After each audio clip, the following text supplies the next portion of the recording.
دیکھو رسول اللہ صلی اللہ علیہ وسلم نے ارشاد فرمایا, خواتین سے خطاب کیا کہ عورتیں جہنم میں مردوں سے زیادہ ہوں گی.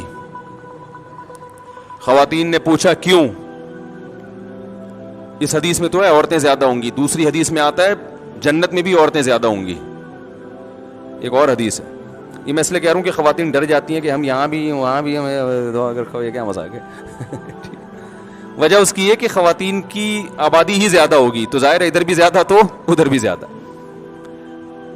تو پوچھا گیا بھائی وجہ کیا ہے؟ آپ نے فرمایا تکفرن العشیر, شوہر کی نافرمانی کرتی ہو.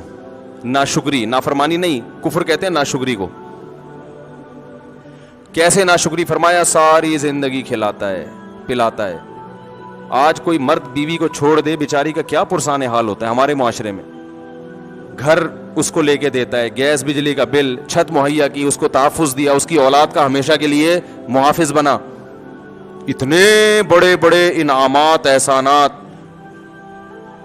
اور نبی نے فرمایا کسی دن تھوڑی سی اونچ نیچ ہو جائے, اس کی تنخواہ کم ہو گئی بیچارے کی, اب گوشت نہیں لا پا رہا, توریوں پہ گزارا کروا رہا ہے, ناشتے میں انڈے کا انتظام نہیں کر سکا, آج بیگم بغیر ناشتے کے رہ لو, آج ناشتہ نہیں کرتے, ٹھیک ہے نا, تھوڑی تنخواہ میری, حالات ٹف چل رہے ہیں, یا ناشتہ کرو مگر انڈا نہ منگواؤ, پراٹھا ڈبو کے, مفتی صاحب نے کہا ڈبو کے کھانے کا اپنا ہی مزہ ہے, تو آج ہم پراٹھا چائے میں ڈبو کے کھا لیتے ہیں.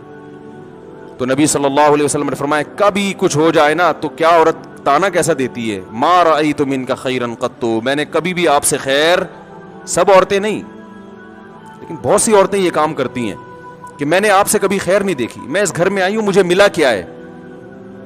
کتنا بڑا زندگی بھر کے ہمارے مسلم معاشرے میں تو مرد تو بہت زیادہ تحفظ دیتا ہے. کیسے باپ اپنی بیٹی کے لیے رشتے تلاش کر رہے ہوتے ہیں کیونکہ اچھا آدمی مل جائے, اور پھر طلاق سے ڈرتی بھی ہیں, کہتی ہیں طلاق دے کے مجھ پہ ظلم کر دیا, مجھے یہ کر دیا. طلاق دے کے کیا کیا؟ اس نے اپنے آپ سے جدا کر دیا نا, تو اب رو کیوں رہی ہو؟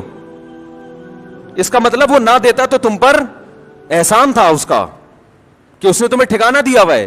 اور دینا غلط سمجھا جاتا ہے معاشرے میں, اس لیے کہ وہ جو تمام تحفظات اس نے دیے ہوئے تھے وہ تم سے چھین لیے ہیں. تو نقصان عورت کا ہوتا ہے کہ نہیں ہوتا؟ تو کتنی بڑی فضیلت ہے. لیکن نبی نے فرمایا کہ تکفرن العشیر, جو عشیر ہے نا ہمیشہ ساتھ رہتا ہے, تو اس کی ناشکری کرتی ہو. تو بھائی اس سے صاف پتہ چلتا ہے کہ جب کسی کی خدمات زیادہ ہوں, باپ اور ماں کا بھی یہی حکم ہے, ابا کو برداشت کرنے کا حکم ہے کہ نہیں ہے؟ آپ کے والد صاحب اگر آپ جے یو آئی میں اور ابا پی ٹی آئی کی تعریفیں شروع کر دیں عمران خان کی, ابا کو بولو کہ ابا آپ میرے دل سے اتر گئے, بولو گے؟ بولو نا بھائی. آپ جے یو آئی کے ہو, آپ دھرنے میں شرکت کے لیے جا رہے ہو اور ابا نے کہا پی ٹی عمران خان زندہ باد, آپ بولو گے یار ابا ایسی باتیں نہیں کرو یار, بس یہی بولو گے نا, ابا یہ نہیں کرو یار, میں دھرنے میں جا رہا ہوں, آپ کہہ رہے عمران خان زندہ باد. آپ ابا کو لکھ کے دو گے ابا آپ میرے دل سے اتر گئے, ابا بولے گا دفع ہو یہاں سے, میں تیرے دل سے اتر گیا, تو میرا باپ ہے جو مجھے تانے دے رہا دل سے اتر گیا, تیری اوقات کیا؟ باپ یہی کہے گا نا, میں نے جنا ہے تجھے, ساری زندگی میں نے کھلایا پلایا,